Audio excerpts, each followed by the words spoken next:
ఓం శ్రీరామచంద్ర పరబ్రహ్మణే నమః. శ్రీ గురుభ్యో నమః. శ్రీమాత్రే నమః. శ్రీ గణేశాయ నమః.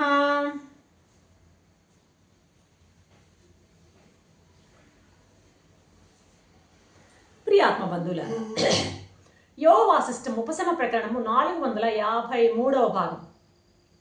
నిన్న యోగ మార్గం కాదయ్యా, జ్ఞాన మార్గమే మనసుని లొంగ చేసుకోవడానికి, జ్ఞానాన్ని పొందడానికి జ్ఞాన మార్గమే సరి అయినది అంటూ ముగించారు నిన్న వశిష్ఠ మహర్షి. ఇప్పుడు ఒక సముద్రం యొక్క తరంగం మీద ఉదాహరణగా చెప్తూ మాట్లాడుతున్నారు. ఇప్పుడు నిన్నేమన్నాడు? హఠయోగంతో నీవు మనసుని కంట్రోల్ చేయలేవు. ఇప్పుడు ఎలాగైతే ఒక తరంగం ఉంది, తరంగాలు వస్తూ ఉంటాయి, ఆ తరంగాన్ని నువ్వు చేతులతో అదిమి పెట్టావనుకో, ఒక తరంగాన్ని అదిమి పెట్టి ఇంకొక తరంగం వస్తుంది అనమాట. అర్థమైందా? ఎలాగైతే నువ్వు చేతులతో అదిమి ఆ తరంగాలని అణచలేవో, అలాగే హఠయోగంతో నీవు మనస్సు యొక్క కార్యకలాపాలని ఆపలేవు. మరి ఆ తరంగాల్ని ఎలా ఆపగలవు అంటే, ఒడ్డున నిలబడి నీవు ఎలా ఆలోచించాలి? ఈ తరంగంలో ఉన్నదంతా కూడా జలమే కదా అనేటువంటి జల దృష్టితో ఆ తరంగాన్ని జల స్వరూపంగా చూస్తూ, అది జలం యొక్క విభూతే కదా, ఇది జలం యొక్క స్వరూపమే కదా, ఇదంతా జలం యొక్క విలాసమే అని ఒడ్డున నిలబడి, ఎందుకు ఇంత తుల్లిపాటు పడుతోంది తరంగం, ఇది ఎక్కడిది, ఇది అందులోదే కదా, ఆ జలమే కదా ఇందులో ఉన్నది అని జలదృష్టితో నువ్వు చూడడం వల్ల నువ్వు ఆ జలదృష్టితో ఎప్పుడైతే చూస్తావో అప్పుడు నీకు ఆ సముద్రంగా కనపడుతుంది. ఇది సమ్యక్ అవేక్షణం. సరివైన చూపు ఇదనమాట. అటువంటి సమ్యక్ దర్శనం కలిగితే అప్పుడు నీకు తరంగం లయమైపోయి అంతా జలంగానే జలభావం నీకు స్ఫురిస్తుంది. ఎప్పుడు స్ఫురిస్తుంది? మన మనసులో ఆ తరంగ దృష్టి లేకుండా పూర్తిగా జల దృష్టితో మనం ఆ తరంగాన్ని ఒడ్డు నుంచి అలాగా విచారణతో చూసినట్లయితే మనకది తరంగంగా కనపడదు, విశేషంగా కనపడదు. అది విభూతే అనేటువంటి భావనతో చూస్తే అది సముద్రం కంటే వేరుగా కనపడదు. అది ఎలాగా? సంవేద్య వర్జితమైనటువంటి సంవేదనగా. ఇప్పుడు సంవేద్యం అంటే ఏంది? వస్తువు, ఒక ఆబ్జెక్టు సంవేదనం అంటే. అర్థమైందా? సంవేదన అంటే ఏంటి? దానిని దర్శించడం. ఇప్పుడు సంవేద్యాన్ని ఏంటి ఇక్కడ?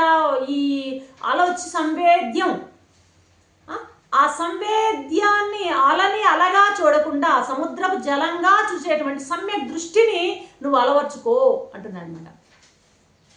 అప్పుడు నీకు కలనం అనేది లేకుండా పోవాలంటే, కలనం అంటే ఇంకా వికల్పాలు అనేటివి ఏమీ లేకుండా. వికల్పాలు ఏంటి? వికల్పాలు ఆ సముద్రము, ఆ తరంగము, ఆ సుడిగుండము, ఆ నురుగు, ఆ బుడగలు, ఇవన్నీ వికల్పాలు. ఇప్పుడు అవన్నీ ఎన్నన్నా ఉండని, అందులో ఆ వికల్పాలన్నీ నీవు సంకల్పం చేసుకుని అంతా సముద్ర జలమే అనేటువంటి భావనలో ఉండిపోవాలి. ఆ వికల్పాలు లేకుండా నీలోనే నువ్వు ఉండిపోవాలి. అసలు నువ్వు ఎక్కడికి పరిగెత్తిపోనక్కర్లేదయ్యా. పరిగెత్తిపోయేది ఎవరు అంటే యోగంలో, జ్ఞానంలో కాదు. జ్ఞానంలో ఎక్కడికి ఎస్కేపిజం అవసరం లేదంటారు. ఎస్కేపిజం అవసరం లేదు, తోసిపారేసేయడం అవసరం లేదు. కలుపుకోవాలి జ్ఞానంలో. దేన్ని తోసిపారేయొద్దు. యోగంలో అన్ని తోసిపారేయాలి, ఆలోచనలు, వృత్తులు అన్ని తోసిపారేయాలి. కానీ ఇక్కడ ఏంటంటే జ్ఞానంలో కలుపుకోవాలి, విలీనం చేసుకోమంటాడు అనమాట. ఆ వృత్తులు, ఆలోచనలు అన్నీ నేనే కదా, వాసన నేనే, వృత్తి నేనే, ఆ కనిపడే సంవేద్యం నేనే, అంతా నేనే, విలీనం చేసుకోవాలి. వికల్పం లేకుండా చూసుకోవాలన్నమాట. ఏ పని మానేయొద్దు, చెయ్యి, ఏ పనైనా చెయ్యి. అయితే చేస్తున్నప్పుడు కూడా ఇదే దృష్టితో ఉండు. ఏ దృష్టి? ఏ పని చేసేదెవరు, అదేంటి, అది చేసే క్రియ ఏంటి, ఆ పదార్థం ఏంటి, అన్నీ నేనే కదా అనేటువంటి ఆ భావనని అప్లై చేస్తూ పనులు చేయి. నేను చేస్తున్నాను అనే భావన లేకుండా చేయి. కర్తృత్వ భావం, అదే కదా జీవభావం అంటే. కర్తృత్వ భోక్తృత్వ భావమే జీవభావం అంటే. అహం అంటే ఏంది? నేను చేస్తున్నాను, నేను అనుభవిస్తున్నాను అన్న భావనే అక్కడే జీవుడయ్యాడనమాట. సాక్షిభావంగా చూడు, కర్తృత్వ భావం లేకుండా చూడు. ఇదయ్యా విచారణ చేసేటువంటి విధానం. రామా చెప్తున్నా చూడు, ఒకటే మాట, కొద్దిగైనా విచారణ అనేది చేస్తూ పోవయ్యా, విచారణ అనేది చేయవయ్యా. కాబట్టి విచారణ అనేది నిన్ను ఆ జ్ఞాన మార్గంలో అలాగా తీసుకెళ్తుంది. ఇప్పుడు నువ్వు యోగంలో ఏం చేయాలనుకుంటున్నావు? మనసును నిలపాలనుకుంటున్నావు. మనసుని హఠం చేసి నిలపాలని గట్టిగా ప్రయత్నం చేస్తున్నావు యోగంలో. అయితే ఈ జ్ఞానంతోనే, విచారణతోనే నువ్వు దాని మనసును నిలపగలిగినప్పుడు ఇక యోగం ఎందుకయ్యా అని ప్రశ్నిస్తున్నాడు ఇక్కడ. సరే, అయితే ఈ విచారణకి పద్ధతి ఏంటి? విచారణ అంటే ఏంటి అసలు? మనం ఏంటి విచారణ చేయాలి అంటుంటాం. విచారణ అంటే ఏంటో ఇక్కడ చెప్పబోతున్నారు మహర్షి. ఏమన్నాడు? శ్రవణం, మననం, నిధిధ్యాసనం. ఈ 3 విచారణలో భాగాలు. విచారణ చేయడం అంటే ఏంటి? అదేదో ప్రత్యేకమైన పని అంటే శ్రవణం చేయడము, శ్రవణం చేసిన దాన్ని మననం చేయడము, మననం చేసిన దాన్ని నిధిధ్యాసనలో చూడడం అన్నమాట. అర్థమైందా?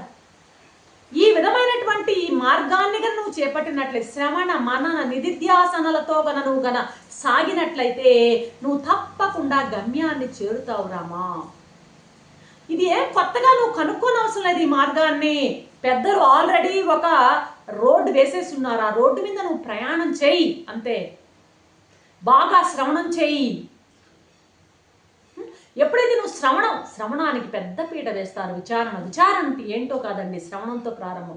శ్రవణానికి పెద్ద పీట. వినండి అని మన పెద్దవాళ్ళు ఎలుగెత్తి చాటుతున్నారు శ్రవణాన్ని గురించి. శ్రవణం చాలయ్యా, మనసు నిగ్రహించవచ్చయ్యా, వాసనలు జయించవచ్చయ్యా, అన్ని దీనిలో కలిసి వస్తాయా శ్రవణంలో అంటున్నాడు ఇక్కడ వశిష్ఠ మహర్షి కూడా ప్రత్యేకంగా. నువ్వు కొంచెం చేసినా చాలు విచారణ, నీ మనసు నీకు స్వాధీనం అయిపోతుందయ్యా, నీ జన్మ సాఫల్యం అయిపోతుందయ్యా అంటున్నాడు వశిష్ఠ మహర్షి. ఒకటి కాదు చెప్తోంది. ఒక క్షణం మాత్రం నువ్వు విచారణ చేసినట్లే, విచారణ, శ్రవణ, మనన, నిధ్యాసాలు, ఒక క్షణం మాత్రం నువ్వు విచారణ చేసినా చాలయ్యా. ఆ ఒక్క క్షణము, ఆ కొద్ది విచారం ఏమంటే శాఖోపశాఖలుగా విస్తరించిపోతుంది. అది శ్రవణం కొద్దిగా కనపడవచ్చు, మొక్కలాగా కనపడవచ్చు ఇప్పుడు, కానీ అభ్యాసం చేసే కొద్దీ ఆ చిన్న నిప్పు కణాన్నే ఒక ఇసునికర తీసి విసురుతూ ఉంటే అది దావానలంగా కూడా మార్చవచ్చు మనం. చిన్న అభ్యాస యోగంతో చిన్న నిప్పు కణాన్ని జ్వాలగా మార్చవలసినటువంటి బాధ్యత సాధకుడుగా నీకుందని గట్టిగా చెప్తున్నారు ఇక్కడ వశిష్ఠ మహర్షి. సాధకుడివా నువ్వు?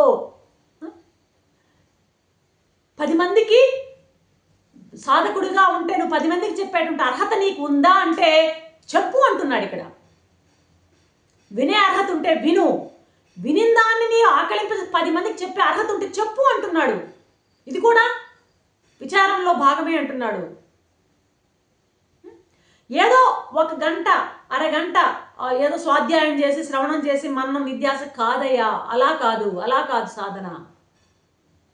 సర్వకాల సర్వావస్థల యందు నీ యొక్క మనసు అందులోనే లగ్నమై ఉండాల. అన్ని పనులు చేసుకుంటూ ఉండు. ఆ జరిగేటప్పుడు కూడా మనస్సుని అలాగా వృధా పెట్టకుండా నువ్వు ఆ విచారణలోనే ఉంచు అంటున్నాడు. ఇక్కడ అంటాడు, మామూలుగా అన్ని పనులు జరిగేటప్పుడు మనసును ఆ విధంగా పెట్టకుండా వృధా చేసేవాడు అంటే బతికినా చచ్చిన వాటితో సమానం అంటున్నాడు ఇక్కడ మహర్షి ఒకే మాట. కాబట్టి నేను చెప్తున్నాను, ఎప్పుడు విచారణ చేస్తూ ఉండు. ఏం విచారణ? ప్రాపంచిక విచారణ కాదు. ఆస్తి ఏంది, ఈ పాస్తి ఏంటి, ఎలా సంపాదించాలి, ఎలా సుఖపడాలి, ఆ విచారణ కాదు. అధ్యాత్మ విచారణ చేస్తూ ఉండు. నీ పాటికి నువ్వన్నా చేయి, నీ పాటికి ఒంటరిగానైనా నీకు వీలైతే చేసుకో, లేదంటే నువ్వు సజ్జన సాంగత్యంలోనైనా ఉండు, ఇతరులతోనైనా కలిసి చెయ్యి. ఇక్కడ మళ్ళీ ఒకటి మర్చిపోకో, నువ్వేదో ధ్యానం అని అంటావు అనుకో, ధ్యానం అంటే ఏదో ముక్కు మూసుకొని కూర్చోవడం ఉండడం కాదయ్యా. విచారణ చేస్తున్నాను ధ్యానం అని కూర్చుంటావేమో, ఇక్కడ మళ్ళీ చెప్తున్నాను అది కాదు.